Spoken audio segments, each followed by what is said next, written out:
இப்ப கொடுக்கிற டேட்டா நாங்க கேட்ட data group 1, group 2, group 3, group 4 கொடுங்க.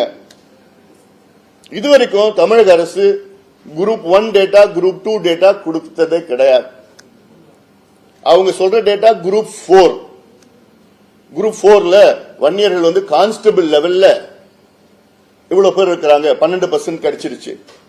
அதையும் அந்த டேட்டாவும் என்ன, சில டேட்டா 2018 கொடுக்கறாங்க,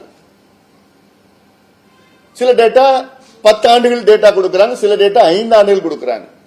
நாங்க கேட்கறது 20 ஆண்டுகள் கொடுங்க, 30 ஆண்டுகள் கொடுங்க. வன்னியர்கள் மட்டும் இல்ல, எல்லாத்துக்கும் கொடுங்க. 115 சமுதாயத்துக்கு டேட்டா கொடுங்க. ஏன் கேட்கிறேன்னா 115 சமுதாயத்துல 30 சமுதாயத்துக்கு எந்த வேலையும் கிடைக்கல, ஒரு வேலை கூட கிடைக்கல உங்களுக்கு. 30 சமுதாயம், முடி திருத்துகிறது சமுதாயம், யாருக்கும் வேலை கிடைக்கல. சலவை தொழிலாளர் சமுதாயம், யாருக்கும் வேலை கிடைக்கல. மலைக்கோரவர் சமுதாயம், யாருக்கும் வேலை கிடைக்கல. இது வெளிப்படுத்துங்க. நாங்க வன்னியர்கள் மட்டும் கேட்கல, எல்லாத்துக்கும் வெளிப்படுத்துங்க. ஏன்னா எம்பிசில ஒரு குறிப்பிட்ட சமுதாயங்கள் மட்டும்தான் எல்லாத்தையும் தட்டிட்டு போறாங்க, முக்கியமான வேலைகள். Group 1, group 2. அதுக்கு நான் ஒரு உதாரணம் நான் சொல்றேன். இன்னைக்கு உதாரணம் எதுக்கு சொல்றேன், இன்னைக்கு வன்னியர்கள் இவங்க சொல்றாங்கல்ல 10%, 11%, 20, 13% வன்னியர்கள் வேலையெல்லாம் தட்டிட்டு போறாங்க என்ஜாய்ஸா. இன்னைக்கு தமிழ்நாட்டில் 16 டிஜிபி இருக்காங்க, 23 ஏடிஜிபி இருக்கிறாங்க, 41 ஐஜி இருக்கிறாங்க, 29 டிஐஜி இருக்கிறாங்க. மொத்தம் 109 உயர் காவல்துறை அதிகாரிகள்.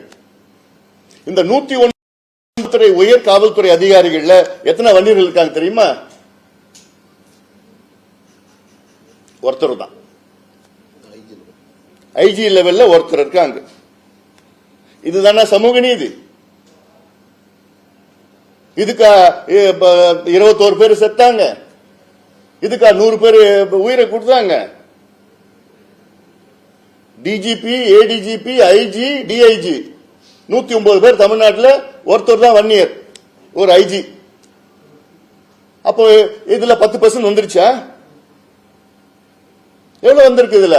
0.00000001%. தமிழ்நாட்டில் 53 துறைகள் இருக்கிறது, டிபார்ட்மெண்ட்ஸ் இருக்கு. இந்த 53 துறைகளில் கிட்டத்தட்ட 123 செக்ரட்டரி லெவல் போஸ்ட் இருக்குது தமிழ்நாட்டில். ஐஏஎஸ் கேடர்ல செக்ரட்டரி லெவல் போஸ்ட். அதுல எத்தனை வன்னியர்கள் தெரியுமா? ஒருத்தர் தான். அதுவும் ப்ரமோஷன்ல, டைரக்ட் கிடையாது. இதுல எவ்வளவு பிரதிநிதித்துவம் இருக்கு? இல்ல 0.00000001. அப்போ 35 வருஷமா நடக்கிற இடஒதுக்கீட்டுல இன்னைக்கு நீங்க குரூப் 1, குரூப் 2ல அன்னைக்கு கிடைச்சிருந்ததுன்னா இன்னைக்கு அதுல எப்படியோ 10 பேர் 20 பேர்னா வந்திருக்கணும்ல. இன்னைக்கு ஒருத்தர் தான் இருக்கிறாரு, அதுவும் ப்ரமோஷன்ல வந்திருக்கிறாரு. அப்ப என்ன சமூக நீதி? என்ன நீங்க தமிழக அரசு நீங்க என்ன கணக்கு எடுக்கிறீங்க? என்ன பண்றீங்க? எல்லாத்துக்கும் தானே பிரதிநிதித்துவம் வேணும்.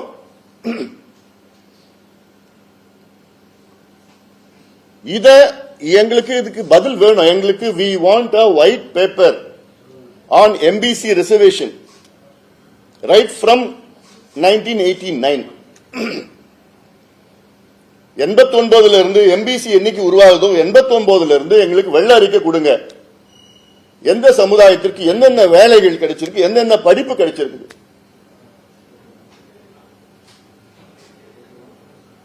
இதுல ஒரு செய்தி அந்த பேப்பர்ல, டெபுட்டி கலெக்டர் தமிழ்நாட்டில் 530 பேர், அதுல 63 பேர் வன்னியர்கள். அந்த 63 பேர் வன்னியர்கள் 23 பேர் தான் தேர்வு செய்யப்பட்டவர்கள், டைரக்ட் ரெக்ரூட்மெண்ட். மீதி பேர்லாம் ப்ரமோஷன்ல வந்தவங்க. 40 பேர் ப்ரமோஷன்ல வந்தவங்க, ரெவென்யூ இன்ஸ்பெக்டர்ல இருந்து ப்ரமோஷன்ல வந்தவங்க. எல்லாத்தையும் சேர்த்துட்டு 63 பேர், இது பார்த்தா 11%. என்னையா அநியாயம் அதெல்லாம்? என்ன அநியாயம்? தமிழ்நாட்டு இந்தியா சுதந்திரம் கிடைச்சி கிட்டத்தட்ட இன்னைக்கு 78 வருஷம் ஆயிடுச்சு. தமிழ்நாட்டில் பொறுத்த வரைக்கும் எங்களுக்கு 76 ஆண்டுகளுக்கு பிறகு, அதாவது 2 ஆண்டுகளுக்கு முன்பு தான் தமிழ்நாட்டில் முதல் முறையா ஒரு 1 இயர் கேண்டிடேட் டைரக்ட் IAS கிடைச்சிருக்கு. எந்த நிலையில் இருக்கு இந்த சமுதாயம்? After 76 years of independence, there was the first 1 year candidate who had got a direct placement in IAS in Tamil Nadu. 76 ஆண்டுகளுக்கு பிறகு கிடைக்குது.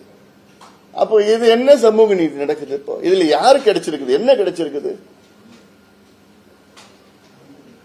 இத முதலமைச்சர் அவர்கள் சமூக நீதி கிடைக்க, ஏன்னா அவருடைய பொறுப்பு இது அவருடைய பொறுப்பு. இது மாதிரி பொய் பிரச்சாரம் எல்லாம் நிறுத்துங்க முதலமைச்சர் அவர்களே. நீங்களும் உங்க அமைச்சர்களும் சேர்ந்து இந்த பொய் பிரச்சாரத்தை நிறுத்துங்க முதல்ல. இது என்ன பொறுத்த வாயில் நிறைய வார்த்தைகள் வருது, கோபமா இருக்கிறோம் நாங்க. இந்த கேடுகிட்ட செயலெல்லாம் நிறுத்துங்க, எல்லாம் வேண்டாம். உங்க அப்பா எப்படி இருந்தாரு? கலைஞருக்கு உண்மையான சமூக நீதி மேல அக்கறை உள்ளவர். அதனால்தான் ஒவ்வொரு முறையும் அவர் அணுகிறப்போ இது செய்யணும் இது செய்யணும் சொல்லி செஞ்சுட்டார். ஆனா நீங்க அரசியல் காரணத்துக்காக இது போன்ற மலிவான அரசியல், அதாவது சீப் பாலிடிக்ஸ்,